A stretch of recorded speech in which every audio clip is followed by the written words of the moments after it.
আলহামদুলিল্লাহ কাফা ওয়াসসালামুন আলা ইবাদিল্লাযিনা আসতাফা আম্মা বা'দ। সম্মানিত সুধীমণ্ডলী, আসসালামু আলাইকুম রহমতুল্লাহ। আমাদের সামনে রমজান আগত, তাই রমজানের পরে আমরা সামান্য কিছু কথাবার্তা বলবো। কুরআন পাকে আল্লাহ রাব্বুল আলামিন ঘোষণা করেন সূরা বাকারার 183 নম্বর আয়াত, ইয়া আইয়ুহাল্লাযীনা আমানু কুতিবা আলাইকুমুস সিয়ামু কামা কুতিবা আলাল লাযীনা মিন ক্বাবলিকুম লাআল্লাকুম তাত্তাকুন।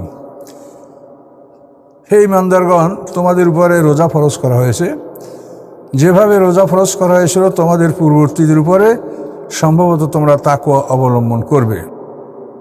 কতদিন রোজা? আইয়ামাম মা'দুদাত, গোনা কয়েকদিন, অর্থাৎ 1 মাস।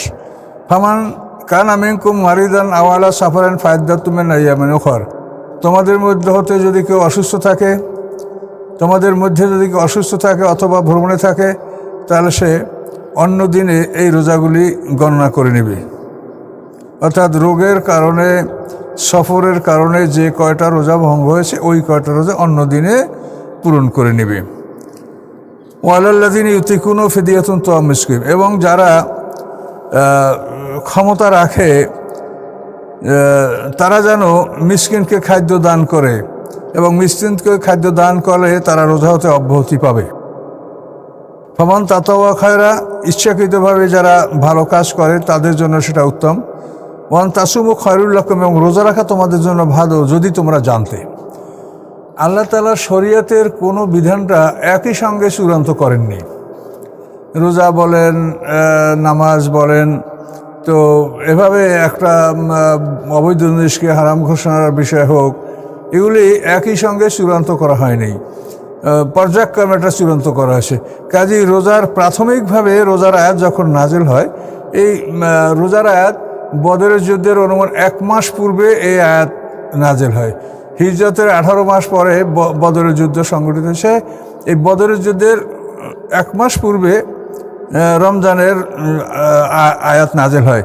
তো প্রথমে যে আয়াত নাজিল হয়েছে, এই আয়াতে বলা হয়েছে যে যারা ক্ষমতাবান, সম্পদের মালিক, তারা যদি রোজা না রেখে রোজার ফিদিয়া, অর্থাৎ নিসফে সা, আটা গম, আমরা যেটা সাদাকাতুল ফিতর দিয়ে থাকি, এক কথায় আপনারা সহজে বুঝতে পারবেন, আমরা যে পরিমাণ সাদাকাতুল ফিতর দিয়ে থাকি ওটাই হলো একটা রোজার ফিদিয়া বা ক্ষতিপূরণ।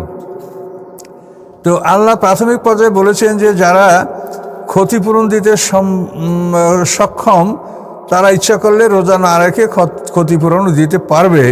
কিন্তু তারপরও বললেন ওয়ান তাসুমু খায়রুল লাকুম ইন কুনতুম তা'লামুন, রোজা রাখা ভালো, যদি রোজা রাখো তাই ভালো। আর যদি মনে করো রাখবে না, তো রোজার ফেদিয়া দিয়া তুমি অব্যাহতি পেতে পারো। এটা আল্লাহ প্রাথমিক পর্যায়ে বলেছেন। কিন্তু কিছু পরেই, আবার কয়েকদিন পরেই আল্লাহ তাআলা বলেছেন ফামান শাহিদা মিনকুমুশ শাহরা ফালিয়াসুম, যে তোমাদের মধ্যে রমজান মাসে যারা মুসাফির থাকবে না, বাড়িতে গৃহে অবস্থান করবে, তারা যেন রোজা রাখে। ওই আয়াতটা আল্লাহ প্রত্যাহার করে রোজার ব্যাপারটা চূড়ান্ত করে দিলেন যে ফামান শাহিদা মিনকুমুশ শাহরা ফালিয়াসুম, তোমাদের মধ্যে যারা বাড়িতে অবস্থান করে, তাদের জন্য রোজা ফরজ, তারা রোজা বর্জন করতে পারবে না। তাহলে এই রোজার প্রাথমিক পর্যায়ের আদেশ ছিল যে রোজা যারা রাখবে, আর যদি কেউ খাদ্য দান করে তাও খাদ্য দান করে, রোজার ফেদিয়া দান করে রোজা হতে অব্যাহতি পেতে পারবে। কিন্তু এই বিষয়টা বেশি দিন অব্যাহত থাকে নাই, অল্প দিনের মধ্যেই আল্লাহ তাআলা এই আয়াতের পরিবর্তে ওই আয়াত নাজিল করলেন ফামান শাহিদা মিনকুমুশ শাহরা ফালিয়াসুম, রমজান মাসে যারা উপস্থিত থাকবে তারা রোজা পালন করবে। 185 নম্বর আয়াতের মানে একটা অংশ, 185 নম্বর আয়াতের একটা অংশ, ফামান শাহিদা মিনকুমুশ শাহরা ফালিয়াসুম। তো এই আয়াতের মাধ্যমে উপরিক্ত আয়াতটা মানসুখ। তো এভাবেই আল্লাহ তাআলা পর্যায়ক্রমে কোরআনে আয়াত নাজিল করে থাকেন। দেখেন, মৃত ব্যক্তি এদেরকে ওসিয়াত করতে, মানুষ যখন মানে মৃত্যুর আশঙ্কা বা মৃত্যু তার আসন্ন এটা যখন নিশ্চিত করে বলা যায়, তখন আল্লাহ তাদেরকে ওসিয়াত করতে বলেছেন যে তোমরা ওসিয়াত করবে। কিন্তু পরবর্তীতে আল্লাহ দেখলেন যে মানুষেরা সঠিক ওসিয়াত করতে পারে না, এই জন্য ওসিয়াতের বিধানটা আল্লাহ তাআলা তার নিজ দায়িত্বে নিয়ে গেলেন। এবং আল্লাহ নিজেই বলেন ইউসিকুমুল্লাহু ফি আওলাদিকুম লিযযাকারি মিসলু হাজ্জিল উনসায়াইন। তাহলে এভাবেই আল্লাহ তাআলা একটা বিষয়কে একই সঙ্গে চূড়ান্ত করেন না। তাই রমজানের বিষয়টাও আল্লাহ তাআলা প্রথমে যারা ক্ষমতাবান তাদেরকে ফেদি অর্থাৎ রোজার ক্ষতিপূরণ দিয়ে রোজা থেকে অব্যাহতি দান করেছিলেন, কিন্তু পরবর্তীতে আল্লাহ তাআলা এটা রহিত করে বললেন 85 নম্বর আয়াতে যে ফামান শাহেদা মিনকুম শাহরা ফালিয়াসুম। তাহলে এ ব্যাপারে আর আমাদের কোনো সমস্যা থাকে না। আর গ্রামারের দিক থেকে এই আয়াত ইউতিকুনা আয়াতের বহু রকমের অর্থ আছে। ইউতিকুনাহু এখানে একটা আরবি ভাষার গ্রামার একটা ভাষা সলবে মাখাস। সলবে মাখাস হলো যে মানে শব্দের ধাতুর মূল অর্থটাই বিলুপ্ত হবে। তো ইউতিকুনাহু মানে ক্ষমতা থাকবে না। তো ইউতিকুনাহু মানে অর্থ হবে তাহলে যারা ক্ষমতা রাখে না। এবার একটা উদাহরণ আপনি বোঝেন, ফালসুন মানে পয়সা, এর থেকে মোফলেস হলো পয়সাওয়ালা, কিন্তু আমরা মোফলেস মানে গরিব, এটা আমরা সবাই জানি। তো মোফলেস ফালসুন মানে পয়সা, তো মোফলেস মানে পয়সাওয়ালা, সে গরিব হলো কী করে? এখানে ওই সর্বে মাখাস অর্থাৎ ধাতুর মূল অর্থটা এখানে বিলুপ্ত করা হয়েছে।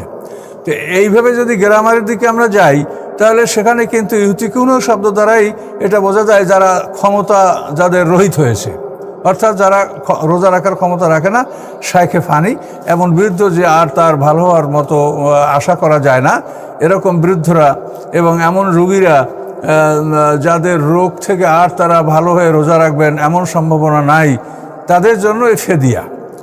আর যারা স্বাভাবিকভাবে অসুস্থ হয়েছেন পরে সুস্থ হবেন তাদের জন্য ফেদিয়া নয়, তারা সুস্থ হওয়ার পরে এই রোজাগুলি পালন করবেন। এই সমস্ত মহিলারা ঋতুবতী হয় অথবা তাদের নেফাস অর্থাৎ সন্তান প্রসবের পরে রক্তক্ষরণ অন্তত 40 দিন পর্যন্ত থাকতে পারে, তো এই সময়ও তাদের জন্য রোজা আল্লাহ ক্ষমা করেছেন, কিন্তু এগুলো পরে আবার কাজা করতে হবে। এই রোজাগুলি পরে এর রোজাগুলি কাজা, হায়েজের রোজা, নেফাসের রোজা, এবং যদি কোনো মহিলা গর্ভবতী হয় এবং রোজা রাখলে সন্তানের ক্ষতি হওয়ার সম্ভাবনা থাকে তো সেও রোজা ভঙ্গ করতে পারবে। কোনো মহিলা যদি সন্তানকে দুগ্ধদান করে আবার মনে করে যে রোজা রাখলে সন্তানের ক্ষতি হবে তো সেও রোজা ভঙ্গ করতে পারবে, কিন্তু এই সব ক্ষেত্রেই রোজাগুলি পরে কাজা করে নিতে হবে। আর মুসাফিরের ব্যাপারটা হলো যে একটা লোক অন্তত 3 দিনের দূরত্বে সফর করার জন্য যদি নিয়াত করে বের হয় তখন সে এই রোজা ভঙ্গ করতে পারবে। আল্লাহ রসুল মক্কা বিজয়ের সময় তিনি রোজা রাখা অবস্থায় তিনি রওনা করেছিলেন, কিন্তু ওসমান নামে জায়গায় গিয়ে আল্লাহ রসুল আসরের পরে তিনি রোজা ভঙ্গ করেন এবং সমস্ত সাহাবীদের সামনেই তিনি একটা গ্লাসে পানি পান করেন এবং সবাই দেখতে পায় এবং সবাই রোজা ভঙ্গ করে এবং তারপরের দিনই আল্লাহ রসুল মক্কা শহরে প্রবেশ করেন। তো কাজে এই জন্য সফরে যে রোজা ভঙ্গ করা যাবে এতে আমাদের আর কোনো দুর্বলতা নেই, সন্দেহ নাই। তবে যদি কেউ সফরেও রোজা রাখতে ক্ষমতা রাখে তো সে রাখতেই পারে, তাতেও কোনো অসুবিধা নাই। তবে অনুমতি আছে যে সফর ইচ্ছা করলে সে রোজা ভঙ্গ করতে পারবে, কিন্তু পরে সেগুলি কাজা করতে হবে। তো রোজা রাখার এটাই আমরা বিধান আমরা পেয়েছি। এরপরে রোজার কতগুলি আভ্যন্তরিক মসলা আছে।